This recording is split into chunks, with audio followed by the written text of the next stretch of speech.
கர்த்தருக்கு ஸ்தோத்திரம். கர்த்தராகிய இயேசு கிறிஸ்துவின் இன்ப நாமத்தில் இனிய வாழ்த்துக்கள். இன்றைய தியானத்திற்காக ஜெபித்த பொழுது தேவன் தந்த வசனம் ஏசாயா தீர்க்கதரிசியின் புஸ்தகம் 1ஆம் அதிகாரம் 17ஆம் வசனத்தின் முதல் பாகம். நன்மை செய்ய படியுங்கள். நம்முடைய கர்த்தராகிய இயேசு கிறிஸ்து நன்மை செய்கிறவராகவே அவர் இருந்தார் என்று பார்க்கிறோம். அதே தேவன் நம்மிடத்தில் எதிர்பார்ப்பது நாம் நன்மை செய்ய வேண்டும் என்று. நாம் தீமைகளையே செய்து கொண்டிருந்தால் அதனால் நமக்கு எந்த பிரயோஜனமும் கிடையாது, தண்டனைத்தான் வரும்.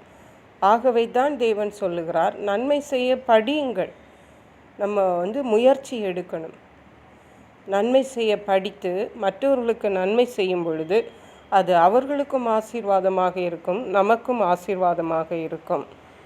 ஆதியாகம புஸ்தகம் 4ஆம் அதிகாரம் 7ஆம் வசனம் சொல்லுகிறது, நீ நன்மை செய்தால் மேன்மை இல்லையோ, நீ நன்மை செய்யாதிருந்தால் பாவம் வாசற்படியில் படுத்திருக்கும்.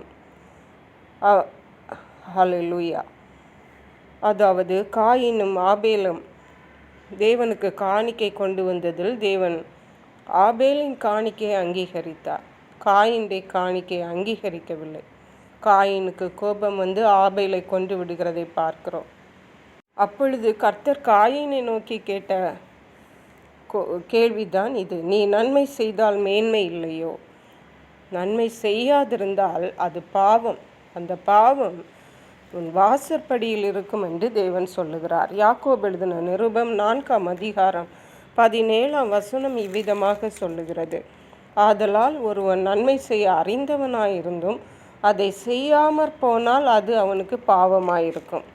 நன்மை செய்ய வேண்டும் என்று தெரிந்திருந்தும் நாம் அதை செய்யாமல் அதை தவற விட்டோமானால் அது பாவமாக இருக்குமாம். அந்த பாவம் நம்முடைய வாசற்படியிலே படுத்திருக்கும் என்று சொல்லப்பட்டிருக்கிறது.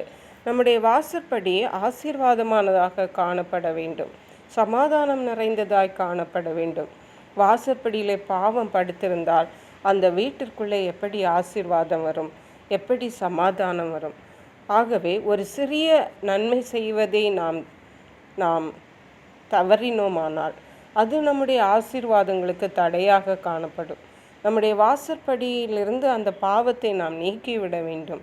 ஆகவே நாம் நன்மை செய்ய அறிந்திருக்கும் பொழுது, மற்றவர்களுக்கு நன்மை செய்யும் பொழுது நமக்கு வர வேண்டிய ஆசீர்வாதங்கள், நன்மைகள் தானாகவே வந்து சேரும் என்பதை நாம் தெரிந்து கொண்டு அதன்படி மற்றவர்களுக்கு நாம் நன்மை செய்கிறவர்களாய் காணப்பட வேண்டும்.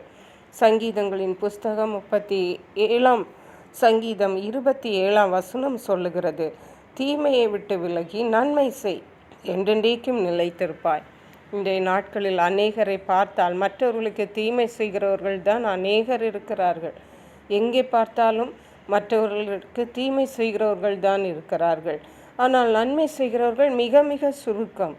ஆகவே நாம் இன்றைக்கு எந்த இடத்துல இருக்கிறோம், நாம் யாராக இருக்கிறோம்? நன்மை செய்கிறவர்களாக காணப்படுகிறோமா, தீமை செய்கிறவர்களாக காணப்படுகிறோமா? நாம் தீமை செய்கிறவர்களாக இருக்கிறோம் என்றால் நாம் தீமையை விட்டு விலக வேண்டும், விலகி நன்மை செய்ய வேண்டும். அப்பொழுது நம்ம என்றென்றைக்கும் நிலைத்திருக்க முடியும் என்று பரிசுத்த வேதாகமம் நமக்கு சொல்லுகிறது.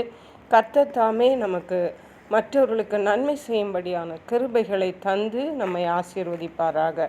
கர்த்தர் தாம் இந்த வார்த்தைகளை ஆசீர்வதிப்பாராக. ஜெபிப்போம்.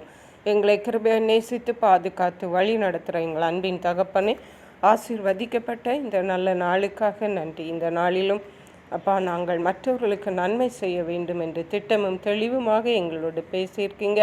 அதற்கேற்ற கிருபைகளை எங்களுக்கு தாங்க. இயேசு கிறிஸ்துவும் இந்த உலகத்தில் மனித ரூபமாக இருந்த நாட்களிலே நன்மை செய்கிறவராக சுற்றி திரிந்திரப்பா. நாங்களும் மற்றவர்களுக்கு நன்மை செய்ய உதவி செய்யுங்க. நன்றி பரிசுத்த ஆவியானவரே. துதி கனம் மகிமை உமக்கே செலுத்துகிறோம். மீட்பரும் இரட்சகருமாகிய இயேசு கிறிஸ்துவின் இன்ப நாமத்தில் ஜெபிக்கிறோம் எங்கள் அன்புள்ள பரமபிதாவே. ஆமென். God bless you.